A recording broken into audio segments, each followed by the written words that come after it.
Welcome to the Ancestral Kitchen podcast with Alison, a European town dweller in central Italy, and Andrea, living on a newly created family farm in northwest Washington State, USA. Pull up a chair at the table and join us as we talk about eating, cooking, and living with ancient ancestral food wisdom in a modern world kitchen.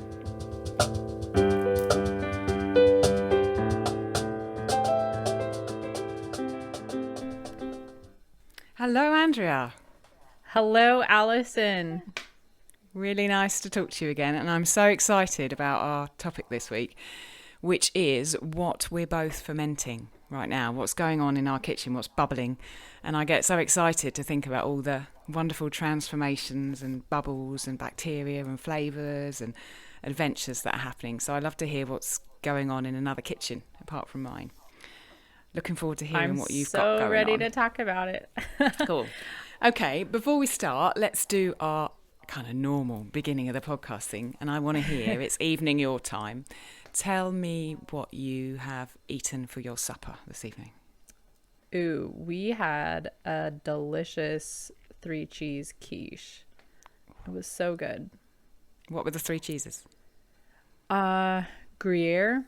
Don't know if I said that right. Yeah, I think you did, yeah. Okay, a raw white cheddar and a Colby Jack.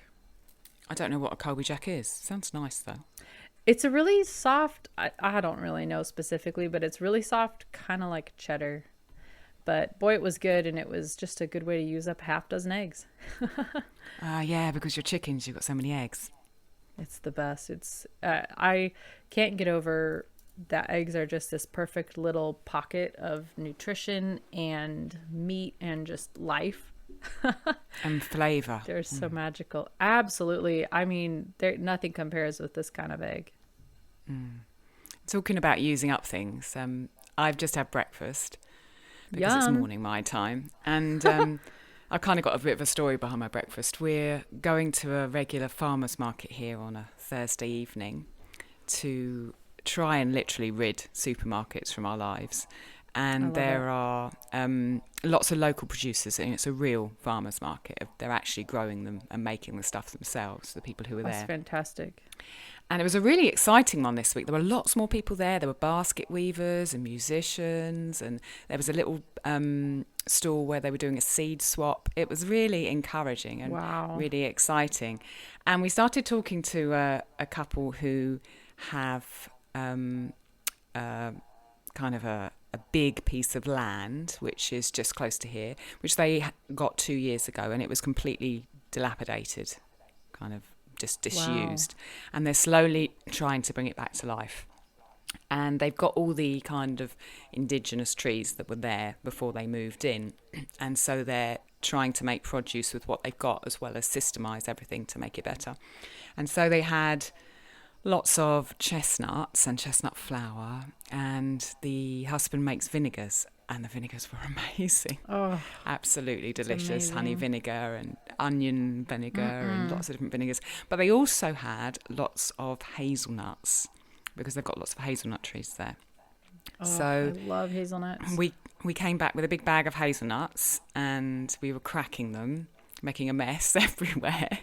And so I had some leftover millet which we cooked yesterday, and then I had a lot of these delicious hazelnuts from just round the corner on it, and some local this season olive oil, which just gives it a spicy kind of unctuousness. It was really, really delicious. That sounds so perfect, and I think the best food comes with stories. Yeah, and I want to go back and kind of hear more and see how what they're doing develops and support them. They want you to go back. Exactly. It's a mutually win-win. Beneficial. Yes, it really is. Absolutely. And it was really encouraging to see all this happening, and particularly to see the seed swap, because just how important it is for us to be able to have control of those heritage seeds rather than them being the ownership of a corporation. I agree completely. All heritage every day, please. It's such a little sideline that not many, we're not really made aware of generally. Yeah. It was encouraging to see that, there are people in our town who are aware of it and who are doing something, you know. That was really nice. Absolutely.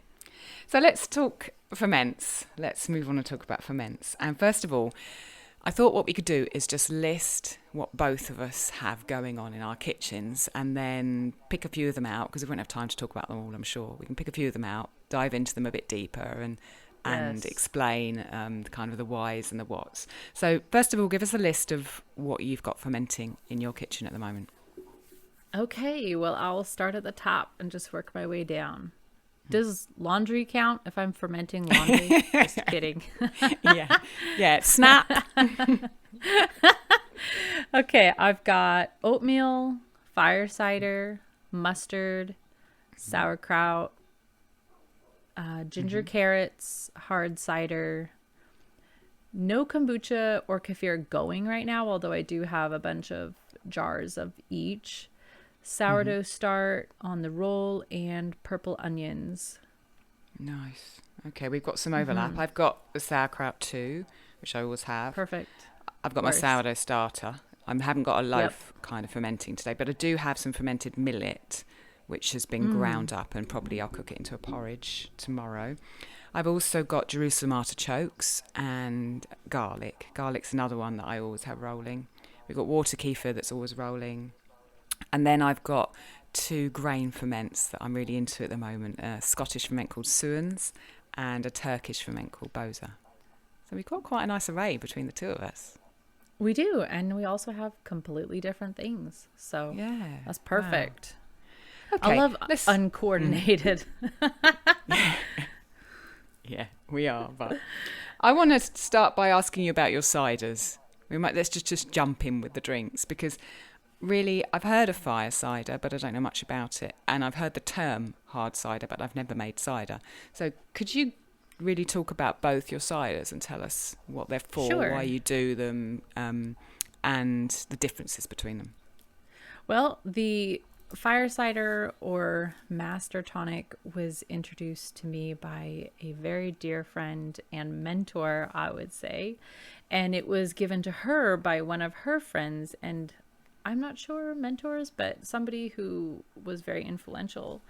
And I think we've been making it about 11 or 12 years now. I'm trying to remember when she first gave it to us. But it's kind of like a general tonic for all the things. So you take a couple hot peppers, you take ginger root, garlic, a couple bulbs of garlic, a couple onions, a big chunk of horseradish, a bunch of cilantro and turmeric root or powder. And then I actually don't skin anything except the onion. And I take some of the paper off the garlic, but I don't really get too nitty gritty about it. Then everything goes into a big food processor or blender. I use my Vitamix and just like put it up on high and glycerate it. Yep. And I forgot to add that the liquid is apple cider vinegar, raw apple cider vinegar. Ah, okay. Yeah, so you can see that it's kind of potent. It's actually disgusting, I think, but it's pretty effective. So we keep making it. Is the apple cider vinegar like neat, or is there water in there as well? You can put in water. It's really sort of, I would say, up to you. I used all apple cider vinegar. I figure I'll make the batch super, super strong, and then I can water it down after the fact if I want to. It's just easier to ferment in smaller containers. So then a friend of mine and we made it together. So we made about 1.5 gallons total. So then we split that between the two of us, and I don't know if I needed to do this, but I added some active whey from my carrots that are fermenting.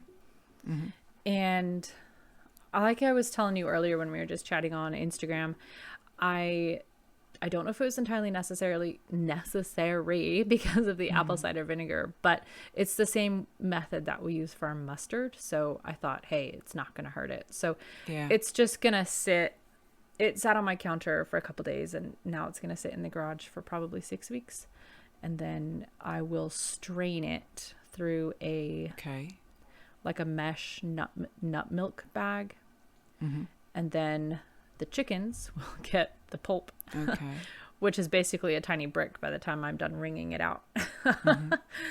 And then does the liquid go fizzy at all, or is it's just a still tonic?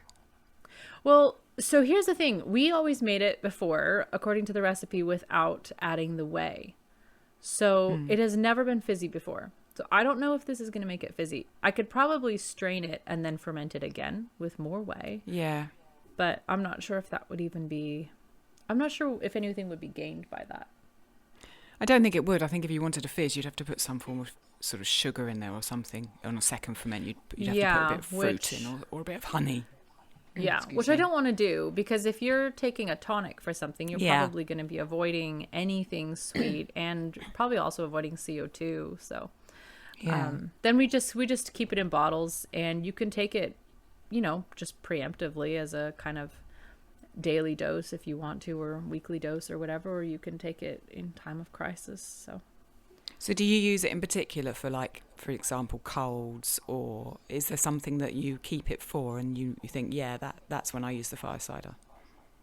We did always use it for that. Now, the one caveat I would give is none of us has been sick in a long time. So that's probably why we haven't really got around to making it. I would say it's been over a year since anybody in our house has been sick at all, and probably even much longer than that. But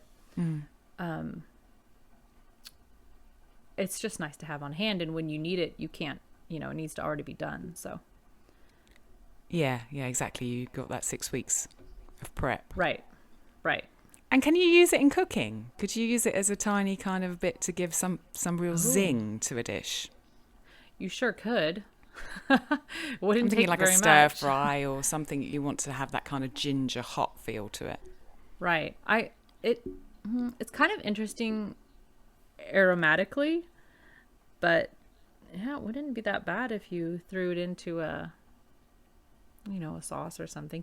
I don't know. I associate this specific smell with taking tonic, so I don't know if I would you don't want to put it in your food. Yeah, I just can get that specific combination. So tell us then about the hard cider. What's that? Okay, so I've done hard cider 2 ways. The way I'm doing it now is the second way, and I don't think I like it as much. The first way I did it was early on in my career of marriage. We pressed cider with the same friend who introduced me to the master tonic, also taught me how to press cider. And I just poured some into a carboy and threw a oxygen exchange on top and didn't think about it. It's really funny because eventually it got a little bit of mold on it after a really long time, but I thought, it's probably fine. So of course I drank it. Oh, it was so good. I just, kind of poured the mold off. I'm the worst person because I will try anything. And it was so good. I was just blown away by the absolute exquisite flavor. So then this time around, when I fermented this most recent batch, then I thought, hey, I'm going to not mold this and I'll add an inoculation to it. Everybody says use champagne yeast. So I tried that. And the taste is just completely unimpressive. Yeah, I can completely imagine that because it's a standardized yeast. And it then outcompetes all the wild and potentially the bacteria that are on all the stuff that you're putting in there. And so that nuance of flavour, it's like the difference between a wine that is made with a yeast inoculation, so it can taste exactly the same. So if you buy a Barolo or a particular type of wine around the world, you know what you're getting, compared to a wild fermented wine, completely different. With the yeast off the skins. Totally different. Yeah. I'm glad I did it because now I know. Yeah. And I scratched that itch of getting to try it. But I think that I would rather run the risk of molding it and do it the other way. What colour was your mould? Do you remember? White, I think. So is it like, was it calm yeast on the top of it, perhaps, instead of some kind of more dreadful mould?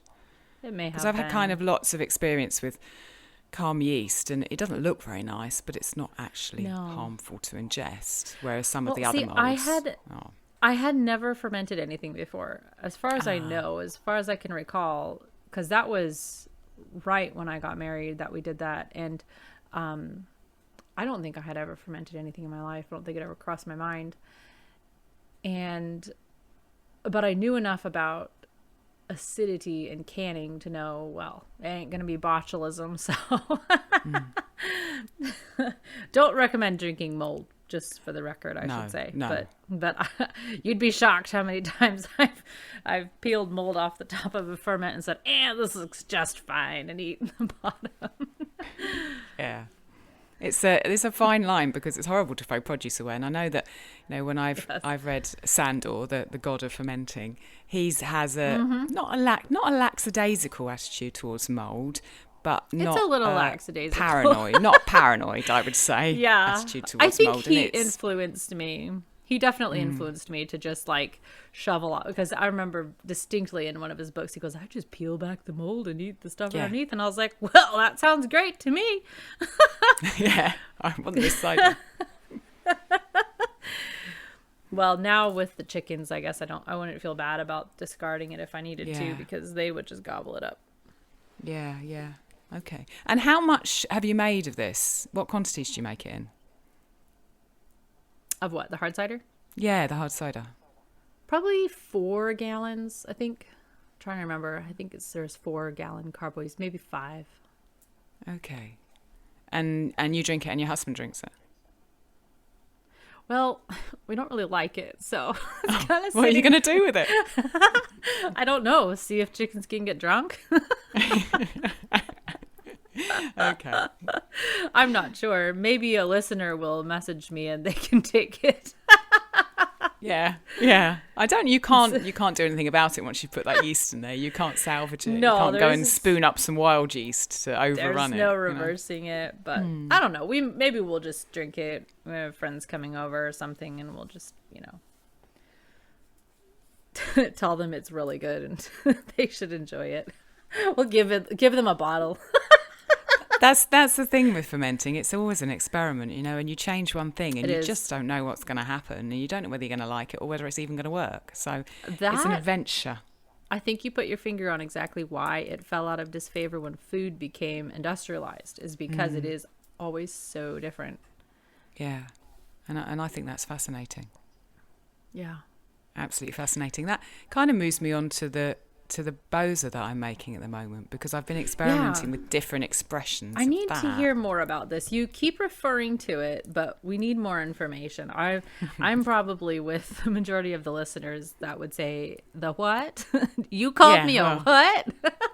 I think I'm pronouncing it properly, but I don't know. The etymology of it is there's several different words, because it's been made in various different regions around kind of Eastern Europe, Bulgaria, Romania, Turkey, and they all have slightly different names for it. It's a drink made with cooked millet, and it's lacto-fermented, and it's thick, and it's fizzy, and it's a little bit sweet, not very sweet because I ferment it quite seriously, and it's very tart. And I started doing it. I had to think about why I started doing it, and it was because I wanted something for my son. He can't have dairy at the moment, and so he can't have dairy kefir, and I wanted something to kind of go with the water kefir that we give him that was a bit thicker and a bit more treaty, but probiotic. And I don't remember quite how I came across it, but I got very excited about it and read about its history and how it's been mentioned in Sumerian texts. There are archaeological kind of digs that have shown that fermented millet drinks were made in the 8th and 9th century before the Christian era. So such a long time ago. And it has a really checkered history. It was most popular in the Ottoman Empire in Turkey. Wow. And I remember reading, there are boza shops in Turkey now, but I remember reading in the 1600s, Istanbul had 300 shops selling boza. Wow. Which is just astounding. I mean, it was that popular. So it's like when you go to Southern California and they have frozen yogurt shops everywhere. Okay. Or Seattle and we have coffee shops on literally every corner. 4 corners Yeah. in one intersection. Like a coffee shop. Coffee shop. Like coffee shops Wow. now. 300 shops in Istanbul. It sounds And, very comforting, like the drink, the way you described it.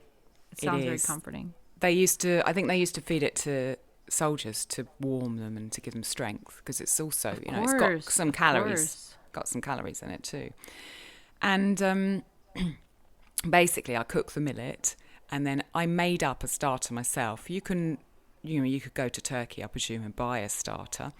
But I made this starter myself after doing kind of research in various places on the internet. I tried it and I tried it again, and I managed to make myself a starter, pretty much like you'd make a sourdough starter. Okay. But it has the inclusion of sugar. So it's like a kefir would work, a water kefir. You put the sugar in, and the bacteria eat the sugar and lacto-ferment and produce a little bit of alcohol, tiny bit of alcohol, and the lactic acid, and give you that tart flavour. And sounds so good. once I made the starter, I just kind of made up the quantities myself, and it kind of worked. And my son absolutely loves it. He has it cold usually, or you could warm it up, and he drinks it sometimes with a spoon if I've made it a bit thicker. It's kind of sometimes I make it Greek yogurt consistency, sometimes a bit thinner. And I've been playing around with different grains recently. We like the millet, and the reason I did millet to start with was because we've been experimenting with eating lectin-free, and millet is a lectin-free grain, as well as being a grain that's grown very close to us here in Italy. So that's why I went with millet. Traditionally, it's also been made with corn and with wheat. I started experimenting making it with sorghum, which is also a local grain here and is also lectin-free. And that sorghum one, it's just as delicious as the millet. I've been trying out other sweeteners like honey and some really dark sugar, just to see the different flavour profiles that it creates. And I'm hoping to try some add-ins, maybe blending in some different spices, some warming spices, or some orange zest to make some different flavoured ones as well. Because it's exciting for my son to have all these different drinks, and it's just a beautiful, beautiful drink with so many probiotics in that is thick, and you could put on desserts, or you could add it to the tops of things. You could use it as a kind of, as you'd use a yogurt, and it's dairy free, and it's, if you make it with millet, it's lectin free, it's gluten free, and it's wonderful. I'm a salesman for boza. Your poor son, how's he going to go into school or anything like that when he's older? He's not going to be able to get his hands on these foods, his comfort foods. he's gonna be cooking, I think. I can't see any other. I can't see any other way.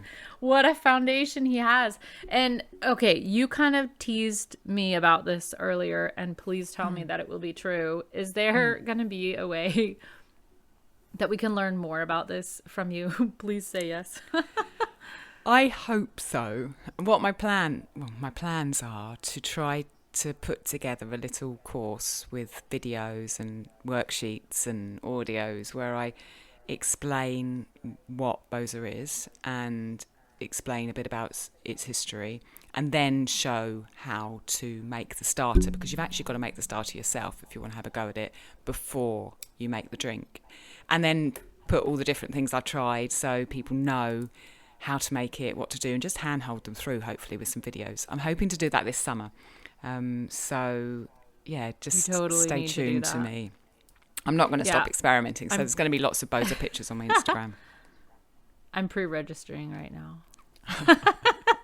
What's actually interesting about it is that I've never been to Turkey and I've never tasted boza. I've met people who have, and I think the boza in Turkey is much, much, much sweeter than mine, because I think what they do is they ferment it and then they add sugar before they serve it. Their traditional way of serving is to cook some chickpeas and put the chickpeas on the top and then put cinnamon on top of it. But I think just like, originally, probably it wouldn't have been very sweet, because in the times that it was made, sugar was not a commodity like it is now. It was not available. No. So I think originally it would have been a tart drink. But obviously what's happened now, the whole world is used to Coca-Cola and milk chocolate, Right. it's had to change in order to meet the needs of what the general culture taste is. And I think if I went to Turkey, I'd probably be completely shocked by how much sugar was in it. And we're having it basically with virtually all the sugar turned into that lactic acid and that fizz. So it is boza, but I don't really know whether it's kind of boza as it is now in Turkey. You said that you have met some people who had boza, and I'm just sitting here in my head trying to figure out how that conversation came about. I've never even heard of boza, and you just talk to someone, you're like, by the way, do you drink boza? It was on Instagram. It was a virtual meet. It wasn't a real meet. It was a virtual meet. That's awesome. Wow, that's so cool that you were able to find somebody that was drinking it. And there's a woman who was drinking it, and there's also I met a woman who actually lives in Istanbul who was telling me about boza. So I've learnt some things just from the wonderful world of Instagram. So speaking of boza, can I ask you about your other oddly pronounced name, sowans? If I can pronounce it properly. Yeah, so sowans, thank you. Sowans is actually spelled Sowans, which from where I come from in the southeast of England originally, I would say sowans. But it's a Scottish which is how ferment. Would you say it? I read it like sowans until you did a video on Instagram where you said the name, and I thought, oh no, I've been saying it wrong in my head all this time. I was saying it wrong out loud for weeks and weeks and weeks because it's a Scottish ferment, so that with a Scottish accent and the etymology of the word, it's actually pronounced sowans. Okay. And tell me and all of us, please tell me a little bit about it. I know you touched on it before, but I need to hear more about this. Okay, so sowans is made with oats, which is obviously everyone knows oats relating to Scotland. Of course. And it's a ferment from Scotland that I think is first referenced in a book in about 1500. And it's a really, really interesting ferment. I was really drawn into kind of a whirlpool of interest and excitement and curiosity about it because it was made originally with waste. So what would happen is the people would grow the oats in Scotland and then they'd take them to the mill in order for them to be rolled to make rolled porridge oats. And after that process had happened, there would be waste. And that waste was the husk of the oat, and the tiny bits of starch that were still left attached to that husk after the milling. So it was a large part bran, but also lots of tiny, tiny bits of the endosperm, as it's called, the white bit of the oats. And the people would go to the mill and get their rolled oats, but they'd also get a bag of this waste, which was called sids, I believe. And they didn't want to waste it. So what they do is they put it in a jar with water and they'd ferment it. No starter, no sugar, no additions, just oats and water. And as I have learnt from doing sourdough, my starter works better when I use a wholemeal flour. So one with the bran in it, a whole grain flour. And I think it's fascinating here that this traditional ferment uses the bran, which has such a large capacity for a diverse, strong fermenting culture on it because of the microbes on it. Right. Well, and it was but also a bit of the starch. The whole time. Yeah, exactly. It's been outside. So what they do is they ferment that, depending on the temperature. I mean, I do it in my proofing box. We've got to set up my DIY proofing box. And I like everything really fermenty. So I do it for a week. And it goes into 2 products, basically. What you do, after it's fermented, you strain off the bran and then you give that to the chickens or put it back into the earth via composting. And then you're left with 2 products. You're left with the white bits of starch that were originally clinging to the bran. And then you have a liquid on the top. And you can drink that liquid You can warm it up. You can use it as a starter in other ferments. You can use it in breads. And then the bit at the bottom, the paste, the white paste, we have it as a porridge. And it is a wonderful porridge. It's so pre-digested that it goes down like a dream. My husband has trouble with oats, but he doesn't have any problems with this. I can't even imagine. This is the food that you would want to be feeding like your toddlers. Yeah, and completely. your invalids and, people trying to recover their health. I mean, this is magic right here. I remember reading in Wild Fermentation that there was a study that said that infants that were fed on fermented porridges or weaned on fermented porridges generally had better health than those who weren't. And this is a 7-day fermented porridge kind of gruel, and it's so sour and so good. And so we cook it up and it's soft. It's like, it cooks like clouds. It's like having clouds for breakfast. And then, is this a commercial for sowans? No, I love it. I love it so much. Can you see how excited I am? And I have mine savoury because I'm not really a sweet eater. So I put usually linseed and miso, mix it in, and my son puts some sweet things on, banana or orange and nuts. And I use it also, I've used it in bread. I'm working on a bread recipe to use that as a porridge in the bread. And I know it can be used as, some people use it as a kind of a yogurty substitute because it's not dairy. The thing that really... Oh man, you could throw that in any blended drink too. The thing that really appealed to us at the beginning, it was about the same time that we were trying to eat less lectins, and it's getting rid of the bran. So it's not imbibing that bran, and the bran of any grain holds the most lectin potential in it. So we use that bran to get these wonderful probiotics and to get this wonderful fermentation happening.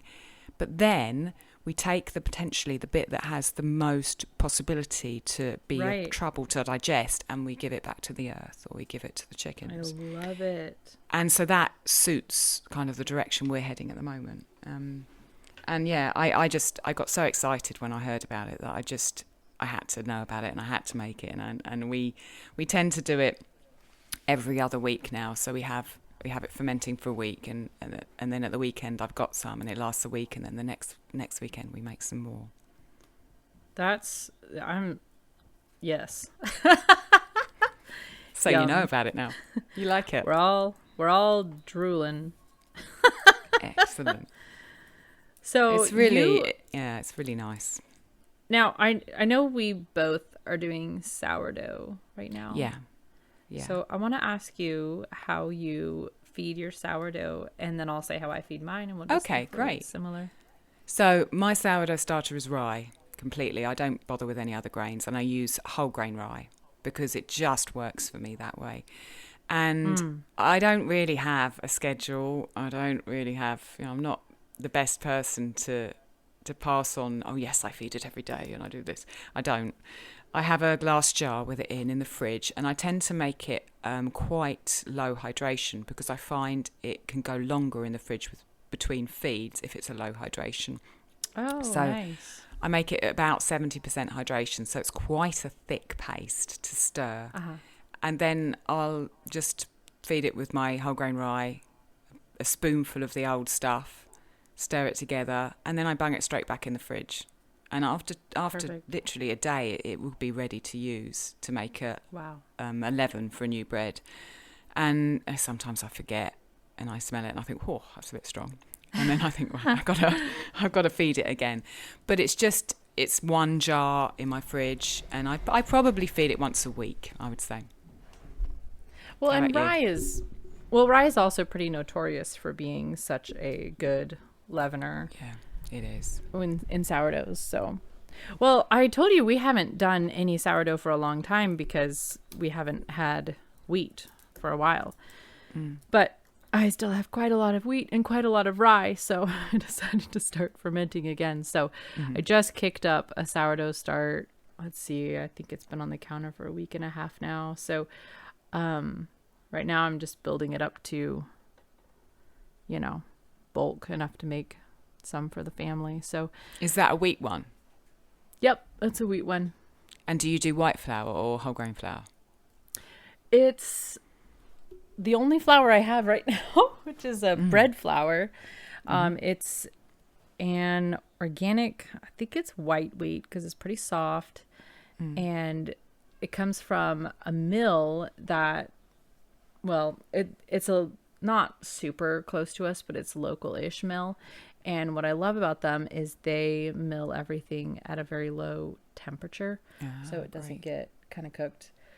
I don't know if we're going to keep wheat around or not. I keep going back and forth, and I'm like, yeah, we're not going to do it anymore. And then I'm like, but I've got a bucket of it left. So, so I might take a page out of your book and mix it with some rye, because whenever I've done rye and wheat together, man, it's so good. And it would kind of get us through using up that wheat a little bit. And so I'm feeding it a quarter of a cup of water and then a third of a cup of flour. And I'm feeding it every day. Okay, so yours is quite watery. Yeah, it's like somewhere between a smoothie and syrup right now. Yeah. Nice. Yeah, nice. yeah. So I've also got a lectin-free starter in the fridge. I forgot to say about that. I keep a lectin-free one as well. Yeah, that's a millet starter. And how did you? I was gonna say, did you just make that starter on your own? Yeah. I just did it kind of similar the way you would just do it with a normal rye or wheat starter, and it worked. Right. And it actually keeps a bit longer than the rye starter without going really kind of vinegary smell. And we keep that on the go. Lots of little jars of things in my fridge, you know. The door jingles when I open it. I know. Yep, that crashing slam. The kids can't sneak anything out of there. There's too many jars. While we're still on grains, you said oatmeal, I seem to remember. Tell us what's going on with your oatmeal. Oh, yeah. So, well, I almost didn't put oatmeal on the list because it's almost daily thing for us, so I don't remember it. But we take our oats, and I don't know if you've had... It's called Scottish oats over here. I don't really know if that's what it is, but it's basically if you take rolled oats and kind of throw it in the blender until it's kind of, some of it's sort of floury and some of it's bigger chunks. And I love the texture of that so much better than just the rolled oats, like the big flakes. And I guess I always thought I hated oatmeal because we had it every day when I was a kid, but then I grew up and I was like, wow, oatmeal's really cheap. I love it. Even the nicest, this comes from a small family farm and it's all organic and it's still cheaper than, I don't know, box cereal or whatever. So I take, let's see, I'll tell you exactly how I do it, which isn't what everybody's going to want to do, but it's what works for us. So I take 3 cups of the oats and I put that in my kettle that holds exactly that much when it's cooked. And to cook that, I need 9 cups of water. So I pour in at least 3 cups of water, but as much as 9 cups, just kind of whatever I feel like. And then in the morning, I'll add the rest if I didn't put it all in. Then I pour in some kefir or yogurt or just the whey, either one. Yeah. And I stir it all in, and then I let it sit on the counter overnight, or sometimes for, till the next day, a day or two. If I don't get to it right away, then I just throw it in the fridge. So I don't want to mold my oatmeal. That's the one thing I don't want to do is eat molded grains. So it'll go in the fridge if we, for whatever reason, don't end up cooking it. But then in the morning, I make sure it has the right amount of water in it, give it a good stir, put it on the stove with a pinch of Himalayan or Celtic sea salt and a big chunk of butter. And I cook that. I just bring it up to a boil and then turn it off. And because it's ground up a little bit and because it's fermented, it cooks so fast. Yeah, I mean, it's basically done right then. But I let it sit while I prepare everyone's bowls, get all the bowls and spoons out, tell the kids to put their placemats down. And then we just serve each bowl with a scoop of the oatmeal, which is perfectly thick and just dreamy. It's like a cloud. And then I add another chunk of butter because that's just yummy, and some raw cream or milk, and then either a little honey or some maple syrup. You don't really have to add anything to it to sweeten it, but of course the kids love that. Yeah. I think I do similar. When we make our sowans, we have rolled oats as part of it. So I generally put those in a container, and then I would put probably a bit of sourdough starter in mine rather than the kefir. And then I'll leave it. And sometimes I'll just do that, and I'll leave it in a glass jar in the fridge all week, and then we'll just have it as and when, and it's more fermented at the end of the week than the beginning of the week. Right. Or very, very often I put it in somewhere warmer. And sometimes I leave it overnight. Sometimes I leave it 2 days. And I find that it gets very funky after 2 days. But if you stir it during that time, then you're much, much less likely to get mould on it. So if I leave it more than 1 day, I would stir it 2 or 3 times during that time to redistribute what's happening on the top of the surface. I haven't got any oatmeal on the go at the moment, but we've got some millet on the go. I soaked some millet, and then my husband made breakfast and cooked a whole load of other millet when he was supposed to cook the one that was being soaked. So we had a load of spare fermented millet. And so I said, let's just put it in the blender with a bit of starter, and then we'll use it as a porridge in a couple of days. So we blended it up yesterday with a spoonful of sourdough, lectin-free sourdough starter in it. And now that's in the DIY proofing box, fermenting, and I think we'll probably have that for breakfast tomorrow morning, hopefully. That sounds perfect. I think we touched on this a little bit on our last episode, but these foods that, we're talking about, set it overnight, 2 days, a week, but when you actually go to do the work of preparing it, you pull that container out of the fridge. I can ferment this and just put it in a sealed container in the fridge and leave it. And when you pull it out, you have a delicious ancestral breakfast in no time, minutes. Flat. Yeah, and so good for you. Even though it's cooked, you might think, it hasn't got the probiotics in, but it's got the paraprobiotics and the postbiotics in it. So it's doing you, and it's been pre-digested, so your body's not having to work so hard. Yes, I was going to say it's broken down, right? Yeah. So you can actually get the benefits of it, and more than likely, you'll have some other probiotic at your meal anyways. So yeah, exactly.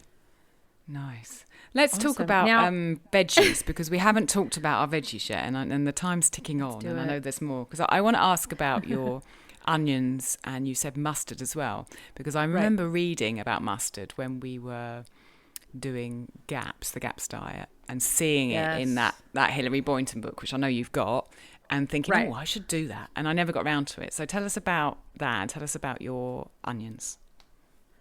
Okay, so the onions are absolutely delicious. But you take purple onions.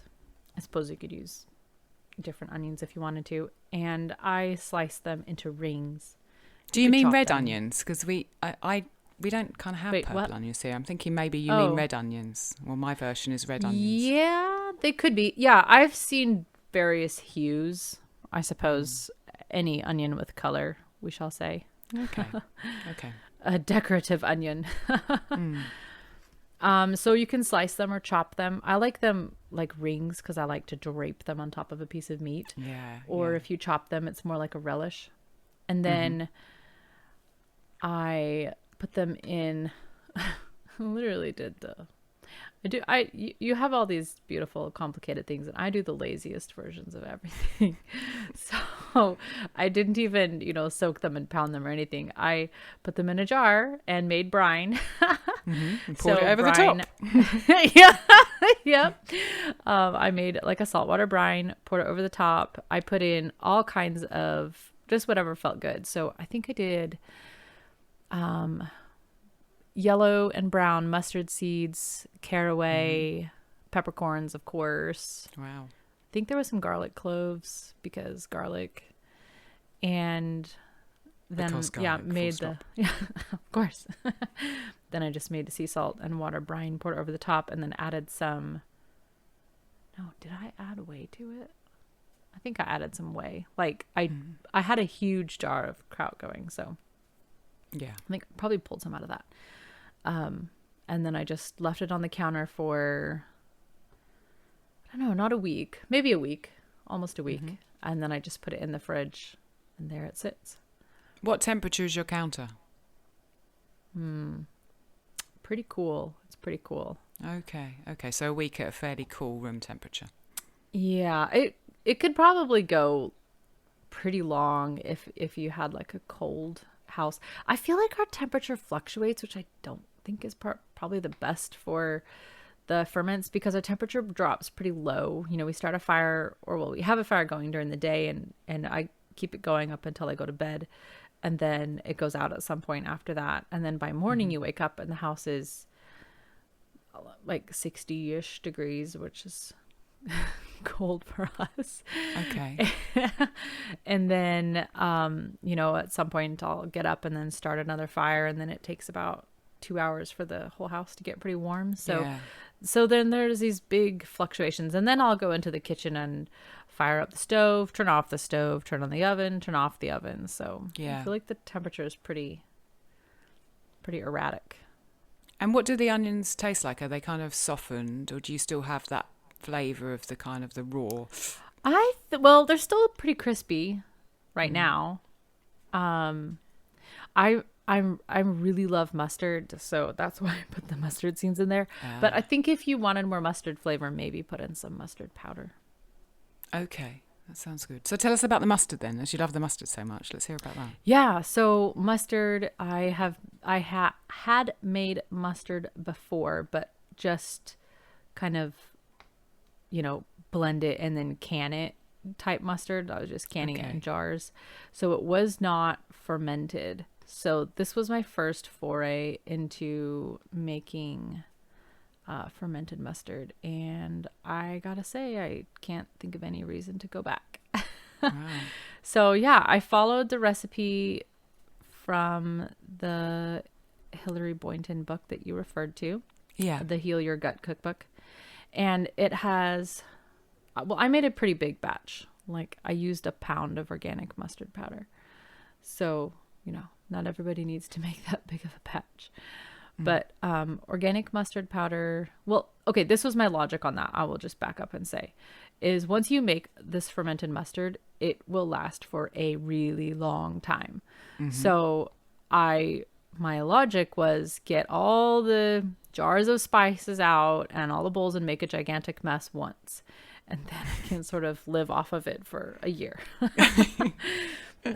I don't think it's going to last a year, actually. But, you see my logic here. I told you, I try to find the lazy ways around it. Yeah, no, why not? It gives you more time for other things. So organic mustard powder, raw apple cider vinegar, kraut juice.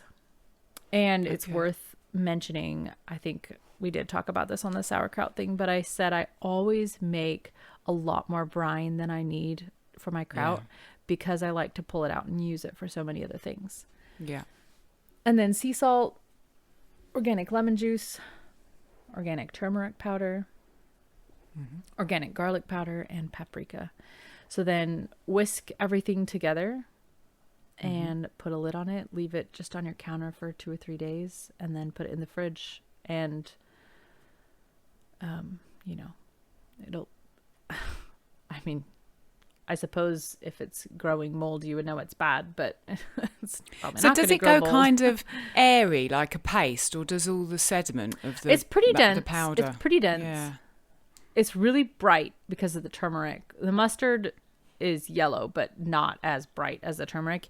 And if anybody's making mustard who has not made it before, it's definitely worth noting that whether you're doing like a canned version, non-lacto fermented version that you're just going to make in like can or put in your fridge, or if you're doing a lacto fermented version, either one, it will be it's going to smell like you just want to crawl in it and like slather it all over your body. It's going to smell so good. You're going to want to eat it the day you make it, but you cannot. It will be disgusting. It will be so bitter. It has to cure. Okay. So I actually don't know how long it cures because I always just make it and then stick it in the fridge or put it in jars. And then at some point we run out of whatever we already have and take it out. So I couldn't tell you the exact length of time it takes, but yeah, don't make it the day you need it. And have you ever made it with mustard seeds? I have. I just took a drink of my tea when you asked that. I almost choked myself. Yes, so I've done it. Actually, that's one of my favorite ways to do mustard is with partially ground and whole and completely ground. So a variety of sizes of mustard seed. I think I just like the texture of it, I guess. Okay. And it looks really cool when there's whole seeds I in it. remember having a vinegar, which was whole seeds, that had in its ingredients cinnamon, and thinking how nice it was when I tasted it. And it kind of thinking that would be a really nice thing to try to make it. It's kind of softened it and made it slightly sweet. Well, see, if you made the big batch, then you could take and divide it into a bunch of containers and try different flavors. Because there's flavors. You could make like a jalapeno one or a dill one. You could do whatever strikes your fancy. Sounds lovely. Wow. And I Thank you.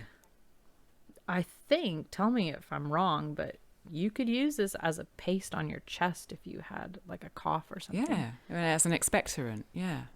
Right, it'd just be ready to go. Or on your feet. Isn't that what they did in the old days? Put it on your feet, wrap your feet, put you in bed, give you tea. Yeah. Yeah, because, now food is food, but food is not just food. Food is healing and curative and to be applied to the body as well in the past. It's a medicine cabinet as well, isn't it? Right. Well, when you look at this and you see the same ingredients as you'd be putting in your, your salve or whatever, then you can see there's that parallel. Exactly. Talking about food as medicine, let me segue very smoothly into my garlic. Yes. Let's do it. The reason that I ferment garlic is because fermented garlic is just a wonderful health tonic. I mean, I've heard it for years on various podcasts and read articles, and I know historically garlic's been used as a medicine right back to the time of Hippocrates. I mean, he recommends it. And fermented garlic, it's hard to eat garlic raw. I mean, I do it, but it's not exactly an easy experience. So fermenting garlic gives you the benefits of having the garlic uncooked, but also gives you extra benefits of the fermentation and the things that fermentation releases, and it softens the flavour of it. So it's not got that real kind of kick, which I think comes from the allicin that's in the garlic. And we have fermented garlic every day, and I see it as a kind of a curative. It could be used, but also just as something to be used preventatively, and just to celebrate the wonder of garlic.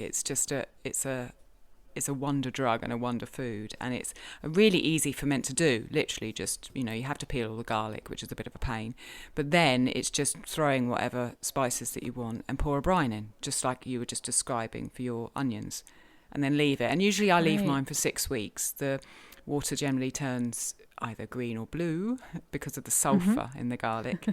And then just bung it in the fridge, and it lasts forever, really. Did you say bang it in the fridge? Bung it in the fridge. Bung it in the fridge. Do you not say that? No, I had to make sure I got it right. I think that's an English thing. Bung it in the fridge. Well, and I'm save that. The other thing that I bunged in my fridge was I've got an obsession with Jerusalem artichokes at the moment. It started because I read that they were traditionally a forage food here in Italy at this time of year. Oh, because they grow by the river and you could forage them. I haven't managed to forage any myself yet, but I really, really like them fermented. And again, they're just really easy. You chop them into kind of little bite-sized pieces, put whatever spices you fancy in the jar.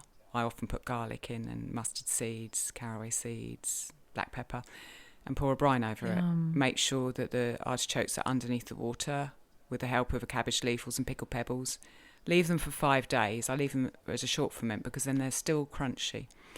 And I have noticed that generally Jerusalem artichokes have a tendency to make me a bit windy. And I think, as I was saying to you earlier, I think that's because of the inulin, the probiotic, the prebiotic, inulin in them. And when you ferment them, that prebiotic is used by the probiotics to some extent. So then when you come to eat it, there isn't so much of that to actually kind of interfere if your gut isn't used to it. So, and they're really crunchy and really wonderful to kind of add as a condiment with my sauerkraut on the side of my plate. Really nice. That is so delicious. And with the garlic, I know there's a popular conception that garlic is a nightshade, but it is not, correct? That's a good question. I don't know the answer to that. I don't think it is, because it's an allium. It's an allium. It's a bulb. Yeah, it's an with allium, the onions so and the leeks. Yeah. No, So it's not a nightshade, because otherwise you wouldn't be able to No. do it with the lectin-free. Okay, that's really good to know. It's a bulb. Yeah. And what are Jerusalem artichokes considered a rhizome or a tuber? I think They're they are a tuber maybe. Okay. Yeah. Okay. Do you call them Jerusalem artichokes? Because I thought that you called them sunchokes, maybe, or something else. I hear the name interchangeably, so okay. I suppose either one goes. But okay. Yeah, sunchokes, for anybody who has only heard them by that name, is the same thing. And you've got some ginger carrots on the go as well, haven't you? Which are just wonderful. Yeah, that's another thing that I grabbed from the Hilary Boynton book. And it's also really, really easy. And that and the mustard, both of those recipes are in the Nourishing Traditions book. Yeah. But I had just not ever made them before. So the ginger carrots are basically the same as everything you just said. You could take your carrots and ginger, or you could do garlic if you prefer garlic carrots. I mean, that sounds amazing. I've never tried those. Yeah, and just stuff it all into a jar, and then pour in a couple tablespoons of whey, or some kraut juice if you're doing dairy free, as you mentioned you guys are, and then filtered water to cover it. And then I just left it on the counter for about, I think you could leave it for up to 4 weeks on the counter, and then threw it in the fridge. And they last a long time, and they stay pretty crispy. Yeah, I remember. So if you have a need to use a lot of carrots, or you want to store carrots, I mean, these are stable enough that you could just put this, if you're like me and you live in a region where it gets cool in the winter, then you could just put gallons of this in the garage or wherever, a cold pantry. And they would be perfectly fine. You'd have carrots. I love all the flavour of that ginger with the carrots. It's such a good combo. Yeah, and we put them in all kinds of stuff. So we'll take and dice them up and sprinkle them on things, or slice them up, or, like if I make a salad, invariably we take out some carrots and just dice them really small. And they're perfect for salad, because you know how if you put carrots in a salad, you have to really shred them. Otherwise they're kind of like obnoxious little rocks in your salad, as my mom used to call it. But when they're fermented, they're the perfect texture to just blend in. And then of course you can pull out the ginger or the garlic and use that for whatever nefarious purposes you have. I've only ever done ginger carrots with grated carrot, and I never thought about doing them whole. Oh, that's interesting. Well, see, I've never done them with grated carrot. Never thought about that. We have a farmer near our old house who's just a very old school organic farmer in the middle of what is now suburbia around him, but wasn't, he's probably been farming there since, my parents were little kids. And we go out there and he has bins of the most decadent, toothsome, juicy little carrots that he calls seconds. He sells for, I think, $1 a pound. Wow. Very, very cheap. And he says, he'll tell me when I come to get them, well, nobody wants these because they're everybody wants organic produce, but then they don't want what comes with that, which is carrots that have wormholes in them and funky things. And we just take them and we just trim out anything that we don't like. And then they're actually the perfect size and shape to stuff into jars. Yeah, exactly. Because they're pretty small. So that's our favorite. So yeah, definitely stock up if you find a good farm like that. Stock up and ferment. Yeah, that's a great get all way. you can and can all you get. We should end on that because we're coming to time, and I can't believe we fit so much in. That was really great. Thank you. Seriously, I think we covered everything on both of our lists. And our episode that we did previously, one back from this, has got more details on the sauerkraut and sourdough. So if you're interested and haven't listened to that one, go back and have a listen to that. Absolutely. This was fantastic, Alison. Thank you for chatting. Anything that you want to add before we say goodbye? Stick something in a jar. And ferment it. Cheers, Andrea. Cheers. Bye. Thank you so much for listening. We'd love to continue the conversation. Come find us on Instagram. Andrea's at Farm and Hearth and Alison's at ancestral_kitchen. Until next time, we both wish you much fun, exploration and satisfaction in and out of the kitchen.